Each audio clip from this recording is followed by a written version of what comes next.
आपका इस सर्वोदय चैनल में स्वागत है। मैं नीतीश कुमार, आपका दोस्त। ठीक है, मैं आज आपको 2 अगस्त, आज कौन सा दिन है? तो आज हमारा जो डेट है हमारा है 2 अगस्त। कब है ये? 2 अगस्त हमारा है आज का दिन। तो तो आज 2 अगस्त के बारे में जो ही न्यूज़पेपर हमारे हैं हिंदी में, मतलब हिंदी में जो हमारे न्यूज़पेपर आती हैं, दैनिक जागरण, इसका हम लोग आज जो है सो आपका जो भी इम्पोर्टेंट न्यूज़ है उसको पर मैं आपको चर्चा करूँगा। ठीक है, चलिए स्टार्ट करते हैं। पहला हमारा टॉपिक जो है क्या है कि मंदी का सवाल नहीं है, बेहतर है हालात। ये सीतारमण का स्टेटमेंट है, इन्होंने बोली। इस बात पर चलेंगे। कहा जा रहा है क्या कि इसमें सरकार ने क्या कहा गया है, सरकार ने इनमें क्या किया है कि सरकार ने महंगाई को कम करने के लिए उठाए गए कदम उठाए हैं। उन्होंने महंगाई को कम करने के लिए बड़े कदम उठाया गया है। क्योंकि रूस यूक्रेन युद्ध हुआ था और कोरोना महंगाई के बावजूद हमारी जो अर्थव्यवस्था है वो मजबूत स्थिति में है। हमारी जो अर्थव्यवस्था है वो मजबूत स्थिति में है। और अभी हाल ही में देखा होगा आपने, ठीक है, क्या कि संसद में महंगाई पर बहस के दौरान सरकार को घेरने में जुटे पक्ष, भाई संसद सत्र चला, मानसून सत्र चल रहा है अभी हमारा लोकसभा में, सदन में, और खुली वस्तुओं पर कोई जीएसटी नहीं। सीतारमण ने ये भी कही है किसी भी खुली हुई चीज़ की खुदरा खरीदारी पर जीएसटी नहीं है, इसलिए गरीब इस पर फर्क नहीं पड़ेगा। उन्होंने कहा कि पंजाब, तमिलनाडु, आंध्र प्रदेश और तेलंगाना जैसे कई राज्यों में जीएसटी प्रणाली लागू होने से पहले अनाज, पनीर और दही पर 5% तक वैट लगता था। आगे न्यूज़ जो हमारा है सेकेंड, ये बड़ा इम्पोर्टेंट, ये पीटी के लिए इम्पोर्टेंट है कि 5G स्पेक्ट्रम की नीलामी पूरी हो गई है। मतलब 5G जो हमारा देश में स्टार्ट होने वाली है, 5G सरकार स्टार्ट कर 1 सप्ताह से 5G और 4G के विस्तार के लिए जारी स्पेक्ट्रम की प्रक्रिया सोमवार को पूरा हो गया कल। इसमें क्या हुआ है कि 10 अगस्त कहा जा रहा है कि 10 अगस्त तक पूरा हो जाएगा स्पेक्ट्रम आवंटन का काम। अक्टूबर से देश में शुरू हो सकती है 5G सेवा, अक्टूबर से। ये हमारे संचार मंत्री हैं अश्विनी चौबे ने बताया है कि 2 से 3 लाख करोड़ रुपये के निवेश का अनुमान है इसमें। सबसे बड़ी स्पेक्ट्रम नीलामी अभी तक का जो है, ये हमारा नीलामी जो हुआ, ये अभी तक का हमारा सबसे बड़ा नीलामी है। मतलब 72,098 मेगाहर्ट्ज़ 72 नीलामी द्वारा रखे गए थे। इसमें से कुल 10 बैंड है इसमें। यह देश की अब तक की सबसे बड़ी नीलामी रकम थी। 51,236 मेगाहर्ट्ज़ यानी 71% स्पेक्ट्रम को बेचने में भी मिली सफलता। 88,078 करोड़ रुपया ने जियो ने दिया, जिसमें उसको 20,740 मेगाहर्ट्ज़ जो खरीदा है।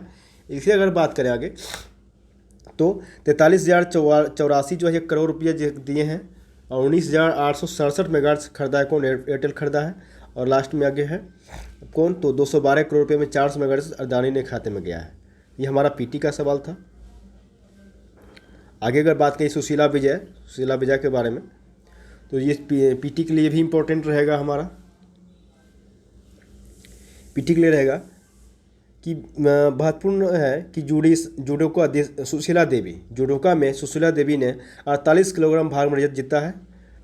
विजय ने 60 किलो भार में कांस्य जीता है। न्यूजीलैंड को हराकर लॉन बॉल के फोर्स स्पर्धा के फाइनल में पहुंची महिला टीम ने भी रजत पक्का किया है। और यह है कि भारतीय टीम जो है वो इंग्लैंड के 4-4 ड्रॉ से खेला है। मुक्केबाज अमित पंघाल को 51 मीटर के प्रभार ये क्वार्टर में फाइनल में गए हैं ये। तो ये हमारा पीटी का इम्पोर्टेंट टॉपिक था। अब एक टॉपिक है हमारे साथ कि कहा जा रहा है कि इम्पोर्टेंट है, ये यूपीएससी हो या बीपीएससी हो या यूपीपीएससी, कोई भी मेंस या पीटी दे रहे हैं तो किसी भी एग्जाम में ये पीटी के लिए हमारा सबसे इम्पोर्टेंट न्यूज़पेपर है। कि हिंदी के लिए आपका जो है सो सिविल सर्विसेज के लिए दैनिक जागरण जो सबसे बेस्ट न्यूज़पेपर आता है। और आपका जो हिंदी इंग्लिश मीडियम जो पढ़ते हैं उनके लिए द हिंदू रहता है। तो हम लोग इसको क्या कहते हैं, आज से स्टार्ट हुआ हमारा ये दैनिक जागरण संस्करण। अगर बात करें कि कहा जा रहा है कि एक देश एक मतदाता सूची की दिशा में पहल तेज हो गया है। इससे होगा क्या, कि इस पर क्या असर पड़ेगा? तो मतदाता पहचान पत्र को आधार कार्ड से जोड़ने सहित चुनाव को तेजी से आगे बढ़ाने में जुटे निर्वाचन आयोग ने एक देश एक मतदाता सूची तैयारी के लिए सक्रियता दिखाई गई है। फिलहाल देश में अलग अलग चुनाव के लिए अलग अलग मतदाता सूची का प्रचलन है। और अभी जो वर्तमान में बात करेंगे तो चुनाव के लिए अलग अलग मतदाता सूची का प्रचलन है वर्तमान में। इसी को ये चेंज किया जाएगा, मतलब एक देश एक मतदाता सूची हो जाएगा। इसका जो है एक मतदाता सूची का निर्माण कौन करता है? इसमें से एक मतदाता सूची जो है भारतीय निर्वाचन आयोग तैयार करता है। इसके आधार पर वो लोकसभा और विधानसभा चुनाव तय करवाता है। एक मतदाता सूची वो होता है जो सभी राज्यों में क्या करता है, स्थानीय निकाय के चुनाव के लिए राज्य निर्वाचन आयोग की ओर से तैयार किया, मतलब दो तरीके से तैयार किया जाता है। एक मतदाता सूची तैयार करता है निर्वाचन आयोग, जो लोकसभा और विधानसभा चुनाव में भाग लेते हैं, लोग वोट देते हैं। एक दूसरा कौन होता है, तो एक और मतदाता सूची तैयार करता है जो राज्य चुनाव करता है, राज्य इकाई करता है। उसमें जो है राज्य का स्थानीय निकाय जो चुनाव होता है आपका कौन, तो जैसे पंचायती स्तर पर जो स्थानीय निकाय का चुनाव होता है जो भी है, उसमें जो है वो उसको काम आता है। तो ठीक है, इसके बारे में कहा जा रहा है। किसी भी सूची में किसी का नाम होता है तो किसी में नहीं होता है, ये भी परेशानियां सामने मिलता है। तो माना जा रहा है, कहा जा रहा है कि हमारा कि इस देश को एक साफ सुथरी मतदाता सूची मिल जाएगा। अलग अलग स्तरों पर इसका तैयार करने पड़ने वाले वित्तीय भार और मानव श्रम से भी बचा जा सकेगा, मतलब अलग अलग जो समय खर्च लग होता है इस पर, वो भी इससे भी बचा, टाइम भी बच जाएगा, आदमी को परेशानी भी नहीं होगी इससे। आगे चलेंगे, हमारा नेक्स्ट टॉपिक जो होगा नेक्स्ट वो आ जाएगा हमारा, क्या कहा जा रहा है कि 2030 तक, कहा जा रहा है कि 2030 तक भारत को वैश्विक ड्रोन हब बनाने में उठाए गए कदम, मतलब वर्ष सरकार क्या कर रही है, सरकार ने 2030 तक कहा है कि भारत को वैश्विक ड्रोन हब बनाने के लिए नई कदम उठाया गया है कि मतलब 2030 तक जो है हम लोग क्या करेंगे कि भारत को वैश्विक स्तर पर हम जैसे जो एक ड्रोन का हब तैयार कर लेंगे। तो ये कौन बोले हैं, तो हमारा ये नागरिक उड्डयन राज्य मंत्री वीके सिंह ने राज्यसभा में भाजपा के सदस्य ये सब ये इन्होंने इस बात को उठाया है। ठीक है, आगे चलेंगे। अंटार्कटिका के क्षेत्र में है कि अंटार्कटिका में भारत के शोध केंद्रों में लागू होगा घरेलू कानून, मतलब संसद ने सोमवार को भारतीय अंटार्कटिका विधेयक 2022 जो है प्रदान कर दिया गया है, और इसमें अंटार्कटिका में भारत द्वारा स्थापित शोध केंद्रों पर घरेलू कानून लागू करने का इसमें प्रावधान है। यही इंपॉर्टेंट है, इसमें क्या प्रावधान किया गया है, ये बड़ा सबसे बड़ा इंपॉर्टेंट है चीज़ें। आगे चल रहे हैं हम लोग। एक ये भी है यहाँ पे आपका, ये लोग तो हालांकि पूरा पुराना है, ये चर्चा में चल रहा है, लेकिन इस पर अब अंतिम चरण में चीज़ें चल रही है।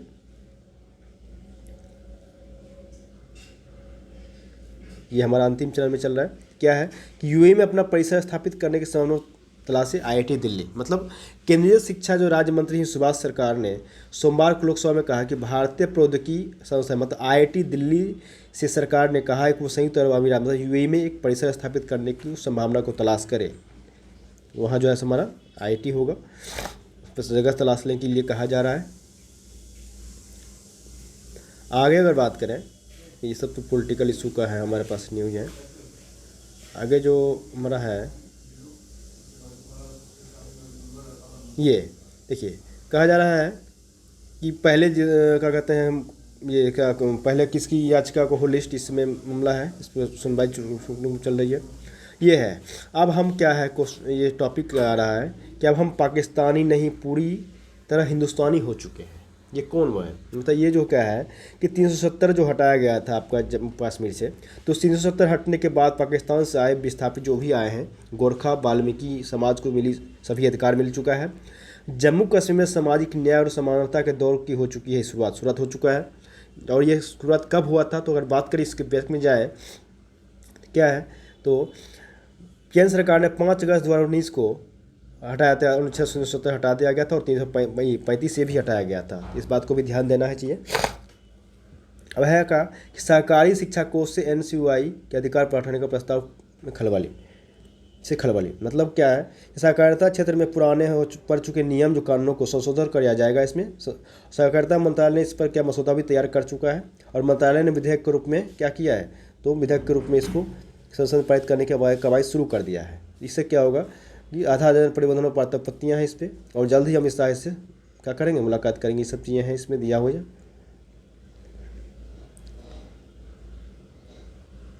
और एक और अच्छा न्यूज़ है हमारे पास कि कहा जा रहा है क्या कि देश भर के सीएससी बाल विद्यालयों में होगी डिजिटल तरीके से पढ़ाई, मतलब क्या कर रहा है, तो केंद्रीय इलेक्ट्रॉनिक्स और सूचना प्रौद्योगिकी संस्थान मंत्रालय ने देश में जितने भी चलने वाले common civil service centre CSC जो है वो एकेडमी के अधीन चल रहे हैं। बाल विद्यालय में डिजिटल तरीके से पढ़ाई किया जा सकेगा, इससे बहुत ही अच्छा ये न्यूज़ है।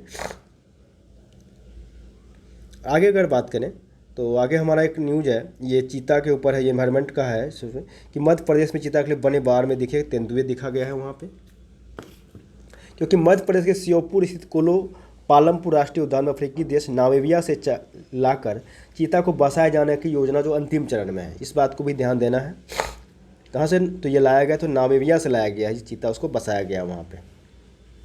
आगे बात करेंगे, ये भी है हमारा कि आवश्यक है भ्रष्ट तंत्र की साफ सफाई। ये इंपॉर्टेंट हमारा ये टॉपिक है, मेंस में भी इम्पोर्टेंट है और पीटी के लिए तो इम्पोर्टेंट कम ही रहेगा, लेकिन ज़्यादातर ये चीज़ें मेंस के लिए ज़्यादा इंपॉर्टेंट रहेगा ये आपके लिए। और बात करें पिछले क्या कहा जा रहा है कि पिछले कुछ दिनों से क्या हो रहा है कि हमारे देश में भी क्या हो रहा है, तो सोशल मीडिया में घोटाले और छापेमारी की सुर्खियाँ बराबर आती रहती हैं। ठीक है, इसमें अगर बात करें तो कहा जा रहा है कि इससे ये आम धारणा बनी है कि जो नेता खुद शीशों में घरे में रहते हैं वो दूसरों की ओर पत्थर ना फेंकें, इसी से छनकर सब मिले हुए हैं जी। जैसी बातें भी सुनकर सुनाई पड़ी है संसद में।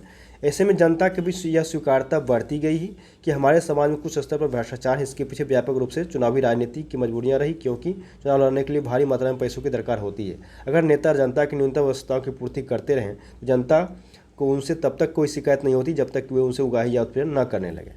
ठीक है, और आगे है कि सरकारी सेवाओं और सुविधाओं को लाभार्थियों तक पहुंचाने के मोर्चे पर भारी सुधार देखने को मिला है। कोविड काल में लोगों को मुफ्त राशन बांटने से लेकर प्रधानमंत्री आवास योजना जैसी भी योजनाएं हैं तक पुख्ता मिसाल है। इसने तंत्र की साफ सफाई और खामियों को दूर करने में सरकारी मंशा के प्रति जनता के भरोसे को बहाल किया है। ये सब चीज़ें अगर मेंस में लिखेंगे तो बहुत अच्छा रहेगा। इसके अगर हम क्या कहते हैं निष्कर्ष पर चाहेंगे कि लास्ट में क्या कंडीशन हो सकता है, तो उस पर निकलेंगे तो यहाँ तक आएगा कि राजनीतिक दलों पर इसका क्या होगा। इससे राजनीतिक दलों पर क्या होगा, राजनीतिक दलों पर क्या होगा कि इसका गंभीर प्रभाव पड़ेगा। वे अपने मतदाता को हल्के में लेने से बचेंगे। हालांकि इसमें जनता द्वारा अपने शासकों से जवाबदेही की मांग ही निर्णायक सिद्ध होगी।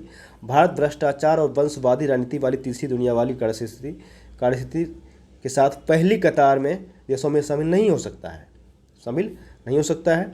और आगे है कि इसका दारोमदार जो है पीएम मोदी पर भी है, क्योंकि वह तंत्र की साफ सफाई के काम में कोई शिथिलता न लाकर भारत को गर्व के साथ अंतर्राष्ट्रीय मंच पर स्थापित करें। ये हमारा निष्कर्ष रहेगा इसका। आगे चलेंगे तो एमएसपी के बारे में है। एमएसपी के बारे में बहुत ही इंपॉर्टेंट एक टॉपिक है। बात करें तो क्या है कि एमएसपी जो है हमारा क्या है, तो एमएसपी का है न्यूनतम समर्थन मूल्य प्रणाली को एक और अधिक प्रभावी, प्रदर्शी और उद्देश्यपूर्ण बनाने के लिए अपने वादे के अनुसार पूर्व कृषि सचिव जो है सो इसकी अध्यक्षता हुई। इसमें एक कमेटी का गठन कर दिया गया है। ठीक है, इसी गठन किया गया। इसमें क्या कहा गया है, तो इसमें अगर बात करेगी क्या, तो इसमें क्या होगा कि आपको जल संकट और जलवायु परिवर्तन के कारण फसल विविधीकरण का अहम मुद्दा हो रहा है अभी। इसके लिए एक कमेटी जो है मौजूदा फसल प्रणाली की मैपिंग करेगी और उसके आधार पर आपका क्या होगा कि देश की बदलती आवश्यकता के अनुसार फसल पद्धति में परिवर्तन के लिए सुझाव देगा। और अंत में क्या करेगा जो एमएसपी वाला कि अंत में सूक्ष्म सिंचाई योजना की समीक्षा किया जाएगा और उचित सुझाव दिया जाएगा। विपक्ष और कुछ सिद्धांत, मतलब यहाँ क्या है कि कहा जा रहा है विपक्ष और कुछ किसान संगठन बार बार ये आरोप लगाते हैं कि केंद्र सरकार एमएसपी को खत्म करना चाहती है। हालांकि प्रधानमंत्री मोदी कई बार एमएसपी को खत्म करने के आरोप को दुष्प्रचार को में बचा चुके हैं। आगे अगर बात करें कि सरकार ने किसानों को जीविकोपार्जन के साथ साथ उनकी बेहतर आय को ध्यान में रखते हुए खरीफ रबी अन्य वाणिज्यिक फसलों में भी एमएसपी में वृद्धि भी किया है। इसका परिणाम ये रहा, हम बात करें इसका परिणाम क्या निकला, इसका परिणाम ये निकला है, उसका भी कंक्लूजन है कि वित्त वर्ष अगर बात करें तो 13-14 में धान की एमएसपी जो 1314 रुपया था वो प्रति कुंटल 2021-22 में बढ़ के जाकर 1940 रुपया हो गया है। उसी तरह अगर बात करें 13-14 में गेहूं का जो एमएसपी 1400 रुपये प्रति कुंटल था वो 15 में जाके 2015 रुपये प्रति कुंटल हो गया है 21-22 के अनुसार। आगे बात करें इसका रुझान क्या हो रहा है, तो इसके प्रति यह जो है सो रुझान लगातार बढ़ रहा है। अगर बात करें क्या कहते हैं आपको अगर बात किया जाए 2020 की अगर बात किया जाए तो आपका 2020 की अगर बात किया जाए क्या 2020 में रबी सीजन में गेहूं पर एमएसपी का लाभ लेने वाले किसानों की संख्या अगर बात करें डाटा, अगर ये आंकड़ा आपको मेंस में जरूरत पड़ता है, चाहे मेंस यूपीएससी या बीपीएससी या कोई भी मेंस अगर लिखते हैं वहाँ पर डाटा आंकड़ा जो है बहुत इंपॉर्टेंट होता है इकोनॉमिक्स वाले क्वेश्चन में। तो यहाँ पे है वर्ष क्या कहता है कि कितना किसान है, तो 43.33 लाख किसान थे जो वर्ष 2019 के 35 इतना लाख रुपये 35.57 लाख से करीब 22% ज़्यादा थे। 28 सितंबर 2022 को ये राज्य सरकार की जनगणना के अनुसार 16-17 में सरकार को एमएसपी पर गेहूं बेचने वाले किसानों की संख्या इतना मतलब 20.4 लाख थी। यहाँ तक ये चीज़ें हो गया है। ठीक है, आगे अगर बात करें इसमें अगर नेक्स्ट जो टॉपिक था हमारा जहरीली शराब पर लगे अंकुश, चूँकि अभी जहरीली शराब पे बराबर जो है सो हमारे भारत में घटना घटते रहती है कि देश भर में जहरीली शराब पीने वालों से होने वाली मौतों का सिलसिला जो है थमने का नाम ही नहीं ले रहा है। क्योंकि अभी हाल ही में आपका गुजरात का भी मामला था, बिहार में भी होते रहती, मतलब ये जो चर्चा में रहती है हमेशा। कहा जा रहा है कि शराब जहरीली क्यों हो जाती है? जब शराब कच्ची क्या कहते हैं, शराब को अधिक नशीले बनाने के उद्देश्य इसमें यूरिया और ऑक्सीटोसिन को लगाता है, इसमें यूरिया और ऑक्सीटोसिन जैसे केमिकल मिला दिए जाते हैं, तब जो है क्या होता है, मेथिल अल्कोहल का निर्माण हो जाता है। इस बात को भी केमिस्ट्री में भी पूछा जा सकता है। तो इसमें क्या मिलाया जाता है, तो यूरिया और ऑक्सीटोसिन जैसे ही केमिकल मिला दिया जाता है तो क्या होता है, ये मैथिल अल्कोहल का निर्माण हो जाता है, जिससे क्या होता है, जो इंसानी शरीर के लिए बेहद जानलेवा होता है। जब यह शरीर के अंदर जाता है तो अंदरूनी अंगों को क्षतिग्रस्त कर देता है, लिहाज व्यक्ति की इसी वजह से मौत हो जाती है। हमें यह समझने की आवश्यकता है कि शराब का जहरीला होना सिर्फ हादसा नहीं है, बल्कि व्यवस्था में कहीं न कहीं खोट भी है, लापरवाही है। जहरीली शराब का कारोबार धड़ल्ले से चल रहा है, इस पर भी ध्यान देने की ज़रूरत है। आगे अगर बात करें तो हमारा ये कि है स्कूली शिक्षा का प्रभावी आकलन। स्कूली शिक्षा का प्रभावी आकलन हम किया जा रहा है। तो शिक्षा मंत्रालय ने स्कूल शिक्षा व साक्षरता विभाग ने 18-19 में लेकर 20-21 के लिए देश में जिला निष्पादन ग्रेडिंग क्या किया है, जिला निष्पादन ग्रेडिंग,